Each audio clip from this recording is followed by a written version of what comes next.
I'm forced to actually do another video in Diaspora Forum with respect to what we posted last week about love, whom we love most, more, whether it's our father and mother. And today's topic, based on your response, people really lashed out and said, wow, how can I say that? So a lot of people responded and then said, no, it's not the father, it's the mother. If not for the mother, blah, blah, blah. And then I said, okay, I'm going to put your thoughts together again and produce this one. So once again, happy Mother's Day.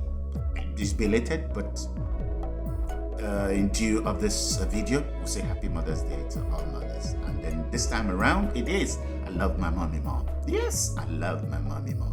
All right. Once again, it's a disclaimer. It's not about me. It's about you. It's your words. So do not hold me against it. But once again, hopefully some of us share some things. And those, if you don't, please make your thoughts known. Once again, if not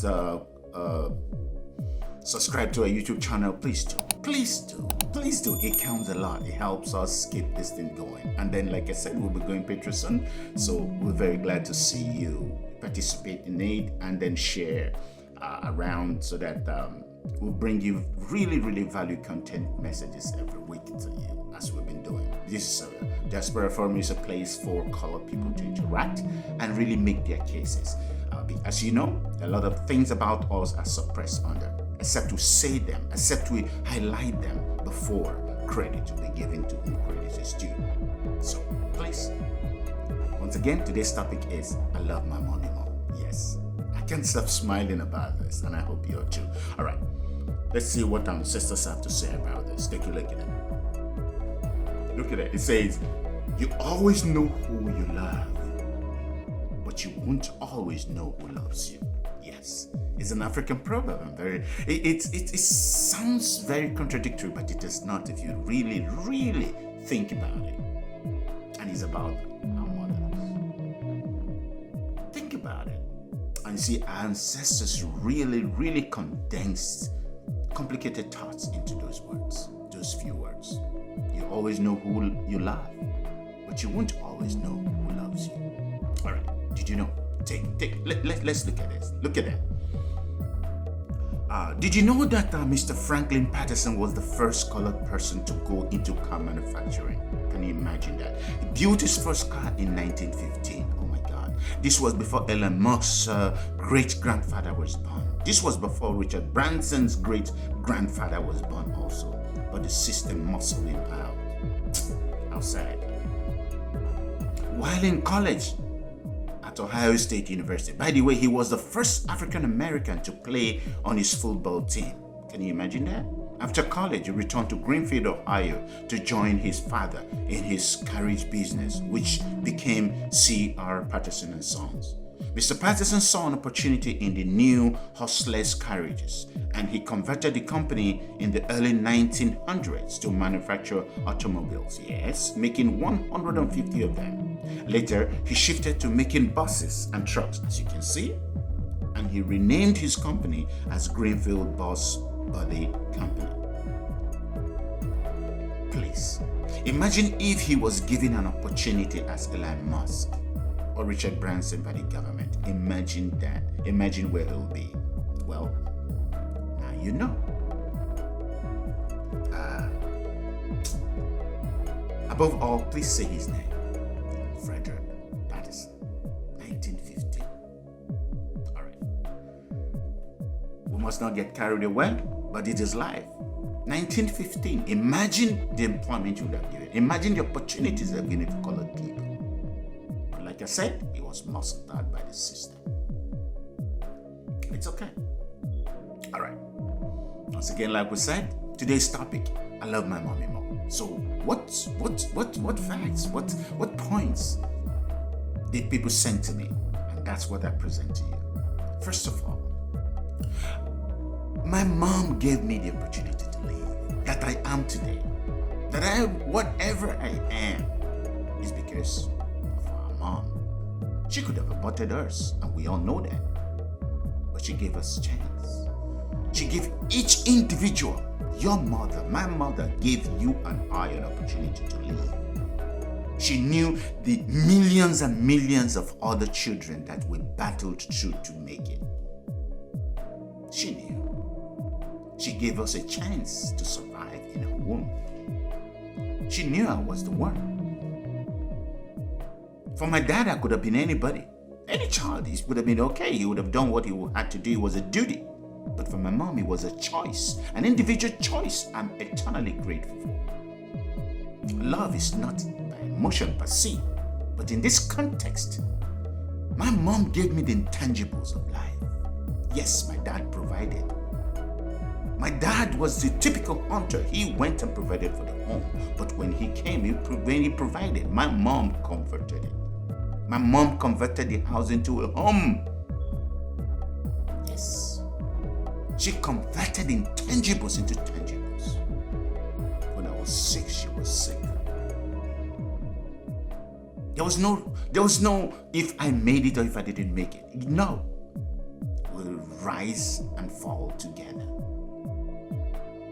She might not have been as educated as I might want or we all might want, but guess what? The little she had, she was there for me. Yes, my dad was always there at the peripheries, overlooking everything from above like an eagle. But my mom was there with me. She gave me her body to learn that I have emotions, that I have love, that I understand the capacity to behold another person's empathy. Basically, to have empathy is because of my mother, not my dad. She gave me things no teacher would teach me. She gave me things you cannot touch, you cannot see, but you can only feel. Only mothers can give. For that, I am grateful. Yes, she had a choice.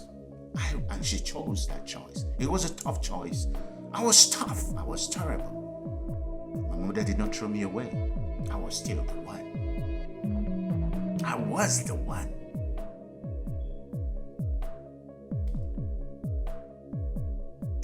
For that. That's why now that I grew up, I realized how much trouble, how much pain, how much suffering I made my mother go through. And that's why each athlete, any of us, no matter what we get, we say thank God. We say thank you, Mom. For that, once again, I love you, Mother. But again, this is about me. It's not about loving fathers and mothers more. I think it's a great combination if we have both together. It's the same coin, made of both sides, where daddy plays his role and mommy plays her role. Great roles, great important role that adds up towards making us who we are today. To both of them, I say happy Father's Day, I say happy Mother's Day. I'm grateful to both of you for bearing so much from a difficult child as I. Thank you. I love you both. Not anymore. Thank you. I love you. All right. Let's go to shout out for the day. Take a look at that. Our shout out for the day, we're going to Columbus, Ohio. In the person of Dr. Oloyinka Olutoye. Yes, he's a Nigerian American. There's no amount of accolades that's enough for this man. But we still have to mention him for his greatness, for his part in this great history.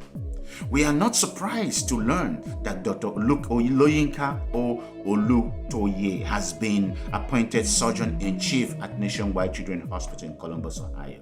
The Nationwide Children's Hospital is Ohio is one of the largest surgery departments in the world. He will also be appointed professor and the Thomas Bowles Chair of Pediatric Surgery at the Ohio State University College of Medicine. Dr. Olutoye will serve as the primary surgical liaison between Nationwide Children's Hospital and the Ohio State University College of Medicine. Now, why Dr. Oloyinka Olutoye? Well, we remember this. While at Texas Children's Fetal Center, he operated on a 23-year-old child who had tumor that was shutting her heart down and causing her to go into cardiac failure. Dr. Olutoye and Dr. Katz operated on the baby for about 5 hours. hours. At the end, they put back the baby in the mother's womb and sewed it back up. A miracle, isn't it? It is indeed. Let's fast forward. The mother carried the baby full term and made it another 12 weeks to nearly 36-week full term. And Lily Hope, that's her name? Yeah, Lily Hope, after her grandmother, was born for the second time via C-section on June 6. Amazing. Yes. I bring this up because of the bad name a few of us, a few of Africans, Nigerians across the world, they do. But look at what contributions we do. And you know the funny thing? From my travels around the world, there is no university. Repeat, there is no university worth its name on the face of the earth that has no Nigerian professor. Talk less of a student. Yes, on the face of the earth. Yes, that's Nigerians. Remember that. When you say Nigerians are this, or Nigerians are that, or Cameroonians are this, or Ghanaians are this, or not. Watch. If you do not see a Nigerian in that university or that institution, please, it's not worth going. Did you know? And that's why we say shout out to Dr. Olayinka Olutoyin. We are very grateful, sir. Keep up the good work. You represent well. Once again, if you look up, you see my information. I really look forward to hearing from you. I have hope in us as a people. Above all, happy Mother's Day, Mom. But above all, once again, I love you both. I love you both with all my heart. Thank you for raising me. I look forward to hearing.